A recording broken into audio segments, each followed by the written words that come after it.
এই স্বার্থপর পৃথিবী কারো কথা মনে রাখে না, কারো জন্য থেমে থাকে না, কেউ তোমারে মনে রাখতো না।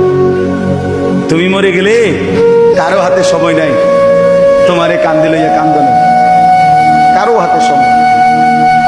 এ বাফেরে দুপুরবেলা জানাজা দিছে, আসরের পরে বাফের জানাজা হইছে, কত কান্দা কানছে জিফুতে। এশার নামাজের পরে পাশের ঘরের থেকে ভাত তরকারি আনছে, এর ওই পেট ভরে ভাত খায়। এরা দেখলাম দুপুরে কান্দে অন ভাত খায়, আরো গোস্ত লয়, আরো ফার্মের মুরগা লয়, তেলাপিয়া মাছ লয়, ডাল লয়।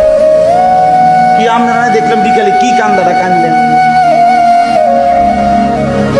অর্থাৎ বুঝাইতে চায় ওনার জন্য তো আমি না খাইয়ে মরে গেলে হইতো না, ঠিক আছে কাঁদছি তো। অর্থাৎ দুনিয়া থেমে থাকে না, কারো জন্যই কি থাকে না, থেমে থাকে। এজন্য দুনিয়া নিয়েই ব্যস্ত না হই, আখিরাতের ফিকির